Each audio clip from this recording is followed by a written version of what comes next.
Hey everybody, and welcome back to the channel. Simon here. I'm really excited. I'm in Hanoi at the moment, a very bustly Hanoi, and I've got a whole day of regional street food ahead of me. So let's do this.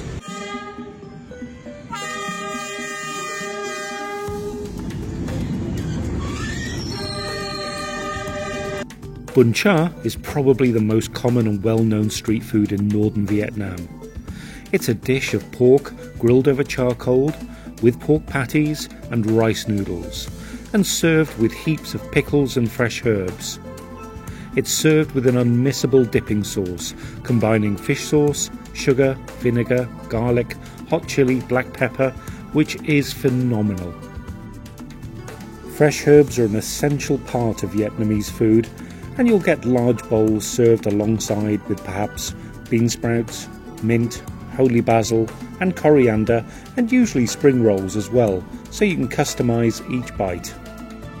Bún chả is sweet, spicy and aromatic, and definitely one of those dishes that's shared and eaten family style.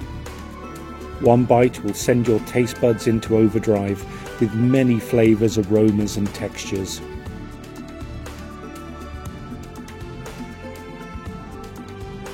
Another northern dish is nem cu bay, crab spring rolls.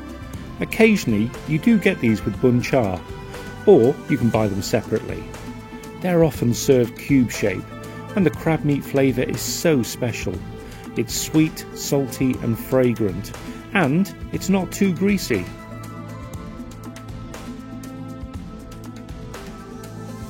Bánh cuốn is a proper rustic dish, consisting mainly of a sheet of fermented rice batter, filled with a mixture of cooked seasoned pork, wood ear mushrooms and minced shallots, and it's usually served with sides consisting of Vietnamese pork sausage, sliced cucumber and bean sprouts, with the usual fish sauce dipping sauce.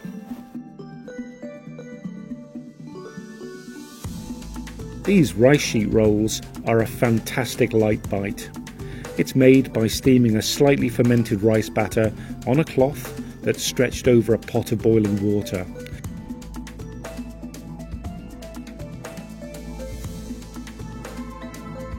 It's a light dish, and it's generally eaten for breakfast or a snack anywhere in Vietnam. Now chả cá is really special. It's traditionally made with local catfish, cut into pieces and marinated in a turmeric-based sauce. It's then lightly grilled over charcoal and served in a hot pan coated with the marinade sauce and topped with heaps of herbs, particularly dill, but scallions can also be used as well. Eat with rice noodles, chilies and peanuts, which add a really nice crunch. It's very light, and the contrast of the earthy turmeric and the fragrant dill will send your taste buds to heaven.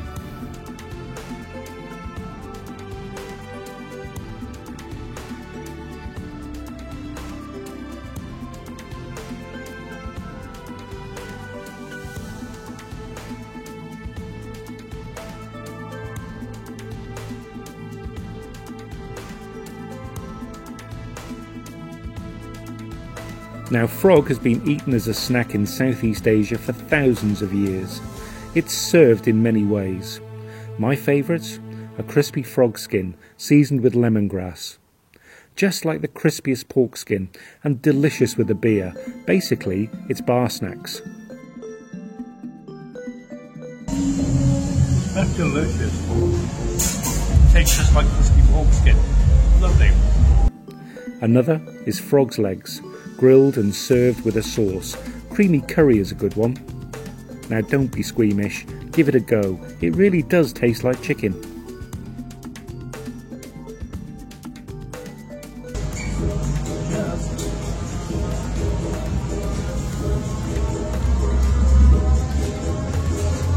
That's so good.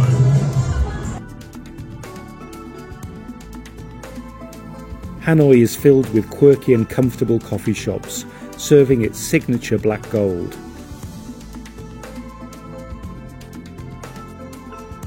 One traditional variation is egg coffee. It's made with egg yolks, sugar, condensed milk and Robusta coffee. The finished beverage has a thick custard-like cream on top. It tastes just like the best tiramisu and is such a good pick-me-up. It is so sweet. It is so beautiful. It's technically a dessert rather than a coffee. But if you like tiramisu, this is your thing. Another is coconut coffee. It has an intensity and aroma of coffee and the subtle richness of coconut milk. It's strong, velvety and a little oily in a good way, and can be drank hot or cold. It's almost like a cocktail.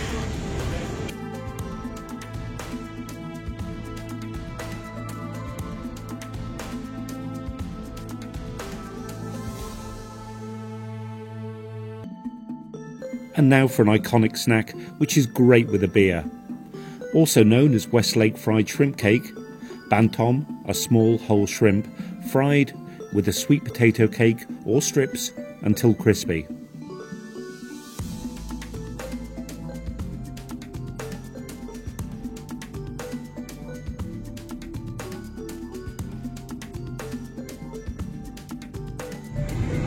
It is so crispy, pillowy and prawny. It's gorgeous. It's not greasy at all. They're usually served with lettuce and herbs, as is the status quo in Hanoi, and a vinegary fish sauce dip, which gives such a punch of extra flavour and texture. I've also ordered ban ga, chicken cutlets served with a chili tomato sauce, and ban goi, pork dumplings each with a quail's egg. All three of these fried treats are outstanding, and I wish I had a Bacardi and Coke to go with them right now. And now onto the sweet stuff. Literally, it's called chè, and it's the word in Vietnamese for a creamy dessert. It reminds me of similar dishes such as chendol from Malaysia and Singapore. Varieties of chè can be made with mung beans, black-eyed peas, kidney beans, tapioca, jelly, fruit, flan. You get the gist. It's the ultimate customizable dessert. Luckily, chè shops have set menus too. Mine here is chè caramel, and it's completely sweetly awesome.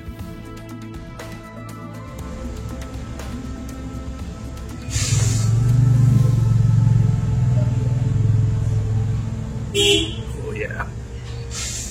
So those are my top picks on North Vietnamese street food. Why don't you let me know in the comments if there's anything I missed? And if you enjoyed the video, do give it a like and maybe subscribe. It does help keep the lights on, and South Africa's coming up next. So until next time, bye!